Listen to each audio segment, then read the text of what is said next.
Hello friends, एक बार फिर से स्वागत है आपका अपने यूट्यूब चैनल पर। आज की इस वीडियो में हम लोग डिस्कस करने जा रहे हैं 24 जनवरी 2023 को सी-टेट के एग्जाम में आए हुए ईवीएस क्वेश्चंस को। तो चलिए स्टार्ट करते हैं आज की वीडियो। पहला क्वेश्चन आपका ये था कि नीचे एक पहेली दी गई है, उसका हल आपको बताना है। पहेली ये है कि कुहू कुहू आवाज़ लगाती, मधुर मधुर मैं गीत गा सुनाती, सबके मन को हूँ मैं भाती, बोलो क्या मैं क्या कहलाती। तो देखिए पहले ही आप समझ गए कुहू कुहू किसकी आवाज़ होती है, तो ये आवाज़ होती है कोयल की। तो ऑप्शन नंबर इसका सही है फोर्थ। मैना क्या होती है? मैना की विशेषता ये होती है कि ये अपने गर्दन जो होती है वो झटके से हिलाती है। तोता को इसको इसको इसलिए पहचाना जाता है या इसकी खासियत ये होती है कि इंसानों की जो आवाज़ होती है उसको नकल करता है या उसको रिपीट करता है। फाख्ता क्या होता है? फाख्ता जो होता है वो झाड़ियों में अपने अंडे देता है। तो मैंने चारों ही ऑप्शन क्लियर कर दिए। नेक्स्ट क्वेश्चन देखते हैं। सेकेंड नंबर का क्वेश्चन है आपका, निम्नलिखित खाद्य श्रृंखला में हिरण के अनाधिकृत शिकार बढ़ने के साथ घास फिर हिरण, यानी कि घास को हिरण खाता है, हिरण को बाघ खा जाता है, कुछ वर्षों बाद खाद्य श्रृंखला पर इसका क्या प्रभाव पड़ेगा।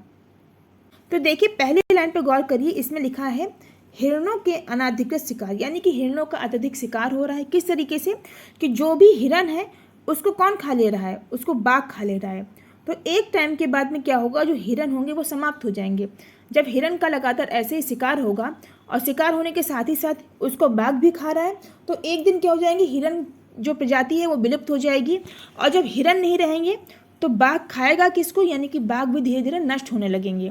तो इस तरीके से इसका राइट आंसर होगा कि बाघों की संख्या जो है वो घट जाएगी। जब हिरणों का शिकार होगा और बचे खुचे हिरण बाघ खा जाएगा, तो एक दिन ऐसा आएगा कि शिकार के चलते सारे हिरण जो होंगे वो नष्ट हो जाएंगे, विलुप्त हो जाएंगे, और इस वजह से बाघों की संख्या में भी गिरावट आएगी। तो ऑप्शन नंबर इसका थर्ड सही है।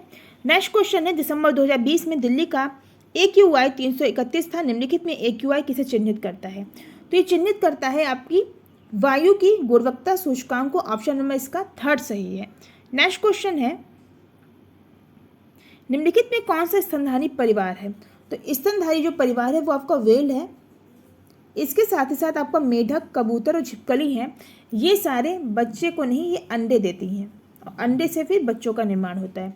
जबकि व्हेल है ये बच्चे को जन्म देती है और ये स्तनधारी के अंतर्गत आती है। नेक्स्ट क्वेश्चन है, लंगर प्रथा संकेत करती है।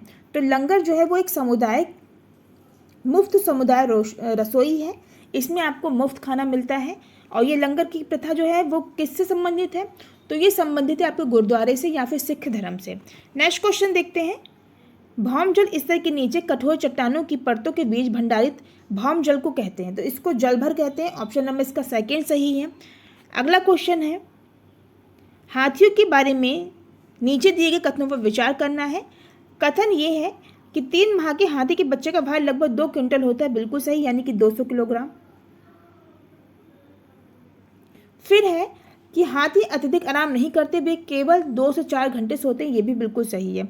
उनके भारी शरीर पर मत जाइए, आप ये मत सोचिए कि हाथी अत्यधिक विशाल होते हैं, भारी होते हैं तो वो आराम परस्त होते हैं या आलसी होते हैं, ऐसा बिल्कुल नहीं है। हाथी जो है वो बहुत कम आराम करते हैं, दिन में केवल 2 से 4 घंटे ही सोते हैं। नेक्स्ट है, कोई वयस्क हाथी 24 घंटे में 2 क्विंटल से अधिक पत्तियाँ झाड़ियाँ खा सकता है।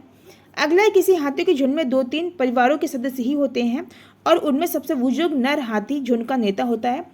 तो ये गलत है। जो सबसे बुजुर्ग जो आपकी मादा हथनी होती है वो उसका नेता होती है या उसका जो संचालन करती है अपने ग्रुप का। तो ऑप्शन नंबर आपका जो सही है वो आपका फर्स्ट सही है कि केवल A और B दोनों ही सही हैं। यानी कि जो बच्चे होता है हाथी के, 3 महीने के बच्चे, हाथी का जो बच्चा है उसका वजन लगभग 2 क्विंटल होता है और ये केवल 2 से 4 घंटे ही सोते हैं। तो ऑप्शन आपका पहला और दूसरा सही है। नेक्स्ट क्वेश्चन देखते हैं, रीता ने एक पक्षी की ओर इशारा किया और कहा, देखो इस पक्षी की आंखें इसके शरीर के सामने हैं, बिल्कुल मेरे सामने। आपके अनुसार वह किस पक्षी की ओर इशारा कर रही है? तो जिस पक्षी की जो आंखें हैं वो बिल्कुल सामने होती हैं इस तरीके से, तो ये आपका कुछ इस तरीके से ये उल्लू होता है। इसकी आपने देखा होगा आंखों की विशेषता होती है कि इसकी जो आंखें होती हैं वो शरीर के जस्ट सामने होती हैं, यानी कि आपके फेस के सामने होती हैं। जबकि जो और पक्षी होते हैं उनकी जो आंखें होती हैं वो उनके सिर के दोनों तरफ होती है, यानी कि एक इस तरफ और एक इस सिर के उस तरफ होगी। तो इस तरीके से आपका जो राइट आंसर है वो है उल्लू। नेक्स्ट क्वेश्चन देखते हैं, संकटापन हिरणों के किस प्रकार के लिए केवल लोकटक झील एक स्थान है? तो संकटापन जो हिरण है उनकी एक प्रजाति संगाई, इसके लिए लोकटक झील जो है वो एक प्रमुख स्थान है। ऑप्शन नंबर इसका 4 सही है। नेक्स्ट क्वेश्चन देखते हैं, वीनस फ्लाई ट्रेप तथा पिचर प्लांट को कीट भक्षी पौधे कहा जाता है क्योंकि ये विशिष्ट पत्तियों या पत्तियों के भागों का प्रयोग करके कीटों को फंसाते हैं। कीटों से ये पौधे जो हैं वो पोषक तत्व जो है वो प्राप्त करते हैं। ऑप्शन नंबर इसका 1 सही है। नेक्स्ट क्वेश्चन है, विश्व जल दिवस कब मनाया जाता है? तो ये मैंने आपको बताया था इससे पहले वाले क्वेश्चन में। विश्व जल दिवस मनाया जाता है आपका 22 मार्च को। 5 जून को विश्व पर्यावरण दिवस मनाया जाता है जो कि अभी रिसेंटली मनाया गया। 11 जुलाई को क्या मनाया जाता है? 11 जुलाई को मनाया जाता है आपका विश्व जनसंख्या दिवस। 22 अप्रैल को आपका पृथ्वी दिवस मनाया जाता है। तो चारों ही ऑप्शन जो हैं वो मैंने क्लियर कर दिए। जरूरी नहीं, हो सकता है अगली बार आपसे पर्यावरण दिवस पूछ लिया जाए या फिर 11 जुलाई पूछ लिया जाए या 22 अप्रैल पूछ लिया जाए, तो सारे ही आपको याद रखने हैं। अब आरटीआई से संबंधित एक क्वेश्चन आपका ये है कि आरटीआई एक्ट 2009 निश्चित करता है, ये सुनिश्चित करता है कि 6 से 14 वर्ष के प्रत्येक बच्चे को निःशुल्क एवं अनिवार्य शिक्षा की व्यवस्था होनी चाहिए। नेक्स्ट क्वेश्चन है, नीचे प्याज की खेती की प्रक्रिया के चरण दिए हैं, ये चरण उचित क्रम में है। तो इनका जो क्रम है वो आपको सुनिश्चित करना है। पहले क्या होगा, मिट्टी की गुड़ाई की जाएगी। मिट्टी की गुड़ाई करने के बाद में उसमें क्या, बीज को बोया जाएगा। बीज को बोने के बाद में उसकी जो खरपतवार है उसको हटाया जाएगा। फिर प्याज को उखाड़कर बाहर निकालना और प्याज के ऊपर की सूखी पत्तियां हैं उनको हटाना। तो इस तरीके से आपका राइट आंसर हो जाएगा A, E, B, D और C, यानी कि ऑप्शन नंबर आपका 2 सही है। नेक्स्ट क्वेश्चन देखते हैं, पक्षी अपना सिर कई बार हिलाते हैं, ऐसा वो इसलिए करते हैं क्योंकि उनकी जो आंखें होती हैं वो स्थिर होती हैं और हिल नहीं सकती, इसीलिए वो अपने सिर को हिलाकर अपने आसपास की चीज़ों को देखते हैं। नेक्स्ट क्वेश्चन है, भारत में उच्चतम वर्षा रिकॉर्ड की गई है, ये आपकी मौसिनराम में की गई है। पहला चेरापूंजी, इससे पहले जो स्थान था वो चेरापूंजी का था, लेकिन वर्तमान काल में सबसे ज़्यादा जो वर्षा है वो मौसिनराम में रिकॉर्ड की गई है, इसीलिए अब आपका जो राइट आंसर हो जाएगा वो मौसिनराम होगा। ऑप्शन नंबर इसका 4 सही है। नेक्स्ट क्वेश्चन देखते हैं, क्वेश्चन ये है आपका कि कल्याणी अपनी कक्षा 5वीं के बच्चों को ग्लोब की सहायता से एक प्रयोग दिखाती है और समझाती है कि पृथ्वी के उस भाग पर जो सूर्य की ओर होता है दिन होता है और उस भाग की ओर जो सूर्य से दूर होता है रात होती है। आयशा इससे प्रभावित हुई। उसने पूछा, अगर हम उस दिशा में चलना शुरू करें और चलते रहें तो क्या हमें रात मिलेगी? किस दिशा में हमें रात मिलेगी? कक्षा के सभी विद्यार्थी हंसने लगे। कल्याणी की प्रतिक्रिया क्या होनी चाहिए? तो ऐसी स्थिति में कल्याणी की प्रतिक्रिया ये होनी चाहिए कि उसे विद्यार्थियों से इस प्रश्न का उत्तर खोजने को कहना चाहिए, जिससे वो सभी विद्यार्थियों की जिज्ञासा जान सकेगी कि उनके मन में क्या चल रहा है या वो इस क्वेश्चन को किस हद तक रिलेट कर पा रहे हैं, किस हद तक समझ पा रहे हैं। तो सबसे पहले उसको ये करना चाहिए कि विद्यार्थियों से पूछना चाहिए कि जो कल्याणी ने क्वेश्चन किया है उसके संबंध में आपकी क्या राय है, आपके क्या ऑप्शन है या आपके क्या उत्तर है। तो ऑप्शन इसका 3 सही है। नेक्स्ट क्वेश्चन है, निदा को रोज स्कूल देर से आने के लिए सजा मिलती। उसके अध्यापिका ने पूछा कि वह देर से क्यों आती है जबकि उसका भाई तो समय से आता है। उसने कहा कि उसकी मम्मी कहती है कि झाड़ू लगाना, पोछा लगाना, घर की देखभाल करना और अन्य घर के काम करना लड़कियों की जिम्मेदारी होती है, इसीलिए वह अपना सारा घर का काम करके फिर आती है, जिसकी वजह से उसे देर हो जाती है। अगर आप निदा की अध्यापिका हैं तो इस स्थिति में आप क्या करेंगी? तो इसमें आपको ये करना होगा कि कक्षा में चर्चा का आयोजन कर विद्यार्थी से पूछेंगे कि घर की देखभाल करना और घर के काम करना किसकी जिम्मेदारी है। तो इस पर एक आप चर्चा का आयोजन करेंगे। ऑप्शन नंबर इसका 4 सही है। नेक्स्ट क्वेश्चन देखते हैं, एक पर्यावरण अध्ययन की कक्षा में शिक्षण साधनों को कैसा होना चाहिए? तो शिक्षण साधन जो हैं वो आसानी से उपलब्ध तथा अपने आसपास से प्राप्त हो। इसके साथ सदैव शिक्षार्थियों की इंद्रियों में से किसी एक के उपयोग पर आधारित हो। तो ऑप्शन इसका A और C सही है। नेक्स्ट क्वेश्चन देखते हैं, निम्नलिखित में कौन सा प्राथमिक कक्षा में पर्यावरण अध्ययन का सर्वाधिक महत्वपूर्ण घटक है? तो इसका सर्वाधिक महत्वपूर्ण घटक है खोजने का आनंद। ऑप्शन नंबर इसका सही है 3rd। नेक्स्ट क्वेश्चन देखते हैं, निम्नलिखित में कौन से कथन गतिविधि की उपयुक्त व्याख्या करते हैं? तो जो गतिविधि की उपयुक्त व्याख्या करते हैं वो है, गतिविधि एक शारीरिक, सामाजिक और मानसिक क्रियाकलाप है। इसके साथ गतिविधि अनुभवों से सीखने की प्रक्रिया है और सीखने में सहायक होती है। तो ऑप्शन आपका सही है ए और डी।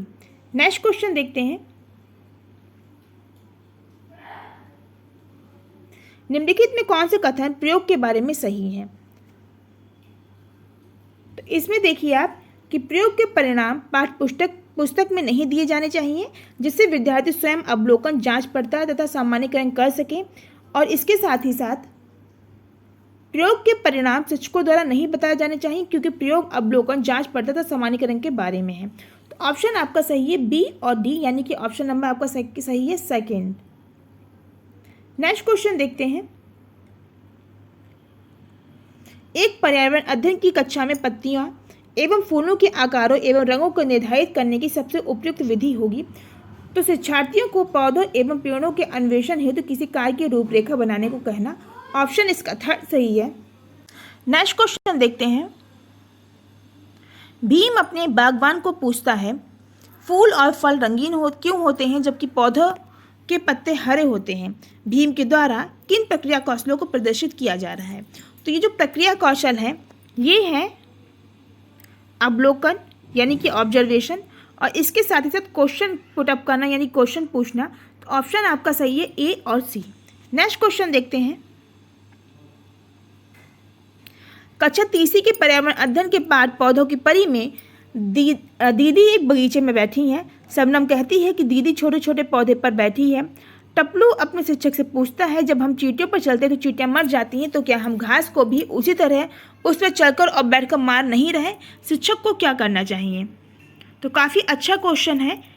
इसमें क्या होना चाहिए कि विद्यार्थियों को बगीचे में ले जाएं, उन्हें घास पर बैठकर तथा चलकर देखने को कहें कि क्या होता है, कि ऐसा करने से क्या घास जो है वो समाप्त हो जाती है या मर जाती है। तो ऐसा करने से क्या होगा, विद्यार्थी जब अपने आप चीज़ों को करेंगे तो वो उसके परिणाम को आसानी से देख पाएंगे और समझ पाएंगे। नेक्स्ट क्वेश्चन देखते हैं। कविश कक्षा 5 का पर्यावरण अध्ययन शिक्षक अंतरिक्ष यात्रा का प्रत्यय पढ़ाने के लिए सृजनात्मक निबंध लेखन पर बल देता है।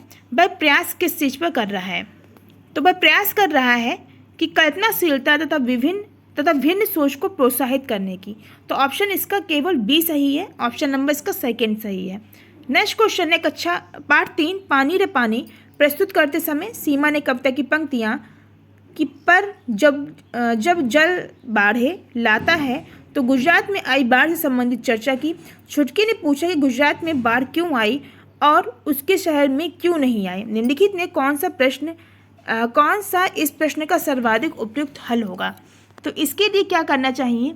इसके लिए सबसे अच्छा हल ये है कि एक क्रियाशील यानी कि एक वर्किंग मॉडल बनवाया जाए। तो ऑप्शन नंबर इसका थर्ड सही है। नेक्स्ट क्वेश्चन है